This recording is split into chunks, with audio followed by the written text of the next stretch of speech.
Hello, I'm Michal Živets, the producer for World of Tanks. I'm going to tell you what's new in the 9.5 update.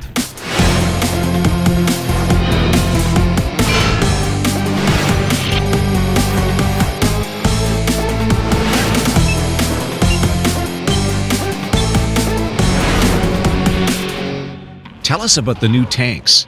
The most important feature of this update is adding a branch of British vehicles. This branch consists of two parts. There are American vehicles on the Land-Lease basis, light and medium tanks, including the well-known Sherman Firefly. The Sherman was reconstructed by British engineers and had the famous 17-pound gun mounted on it.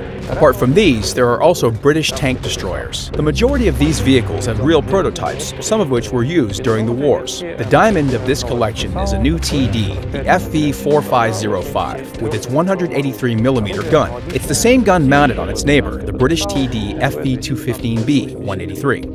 The main difference between these two is that the new TD has a weaker armoring, but it's much more maneuverable. Besides, it has a very useful gun. To make these two vehicles even more distinctive, the front armor of the FV215B 183 was significantly strengthened. In this update, we're going to add a new premium tank of Tier 8. It's going to be the Panther medium tank with the Schmalturm turret and an 8.8L 71 gun. This vehicle resembles the existing Panther II, just slower, but having a more versatile gun. What are the personal missions? The second important innovation of this update is the addition of personal missions.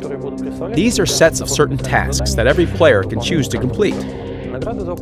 You receive various awards for completing the missions, beginning with credits and ending with unique tanks.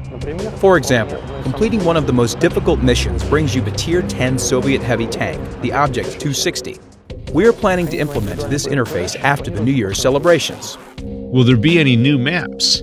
This update will feature a new map for team battles, Ghost City, and one more for low-tier battles, Mittengard. Ghost City is a fully symmetrical map of a mixed type, featuring city blocks of houses at its center. On Mittengard, the teams will start at the slopes of a huge ravine, and then continue their battle at the map's center, where a small town is situated. What other highlights are in this update? Despite the new maps, we started leveling the terrain on the old maps. Some of them feature uneven terrain, which is not good for light and medium tanks. They lose their speed, and for tanks with poor gun depression, which can't aim properly because of these topographic details. In this version, we've made changes to the following maps: Windstorm, Mountain Pass, and Fisherman's Bay. We've also introduced some mini-map revisions. These will show vehicle types on the mini-map as well as the latest spotting place.